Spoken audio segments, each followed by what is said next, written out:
Hi, David Katzmeyer here with CNET, and this is the LG LA8600. This is a 55-inch LED LCD TV. There's also a 60-inch member of the series, which is LG's best for 2013 that's neither 4K nor OLED. It's a standard 1080p LED TV with all the bells and whistles that LG can throw this year. One of the coolest bells and whistles is something that's available on step-down LGs as well. That's the remote control. LG's remote is sort of like a Nintendo Wii controller in that you kind of wave it at the screen and you can have the cursor move around. This year it's been improved and I found it more precise than ever. It's excellent for moving around the menus, navigating a whole bunch of icons, even using the web browser, and it works with pretty much everything, although there's some apps that are not supported, but the majority of them are. LG's Smart TV Suite's also been improved this year to include the ability to show you live current television programming. That's right, you put in your zip code and your cable or satellite provider and it'll show you upcoming TV shows. It'll also allow you to sort those shows and show a bunch of different thumbnails at once. You can sort them by genre as well as whether they're SD or HD. And all told, we found the system worked really well. It's actually a little bit better than Samsung's similar system this year. It's called On TV on the LG, and it's available on this 8600 as well as a couple of other step-down TVs, but not every smart LG TV.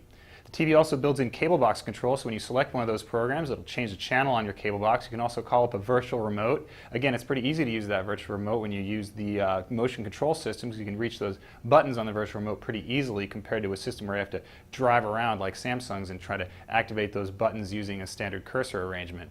All told, however, I did appreciate using a standard universal remote a little bit better than this one, especially for heavy DVR users. Other features on this LG include a pop-up camera. It's really only useful for Skype, however. Skype is included as one of the apps, but this TV doesn't support the gesture control and facial recognition found on Samsung's high-end camera-equipped television. One of the real strengths of the LA8600 is its external design. This is one of the nicest looking TVs on the market. The edge around the screen is extremely thin. It's got a little silver trim here. There's also a little thicker area along the bottom. The stand is really slick looking too. It doesn't allow it to swivel, but the U shape is pretty distinctive and it gets the TV nice and high, although it's not quite as low profile and aggressive looking as some of the other TVs out there. Of course, as an LED TV, it's also really sliver thin when seen from the side. Around back, there's 4 HDMI ports as well as 3 USB ports and a couple of provisions for analog. LG is also known for its passive 3D system. This TV includes 4 pairs of the lighter, unpowered glasses that are really comfortable to wear.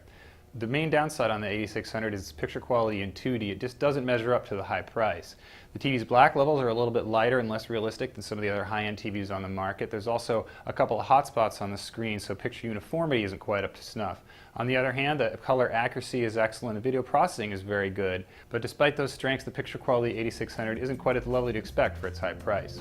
That's a quick look at LG's LA8600 series LED-based LCD. I'm David Katzmeyer with CNET.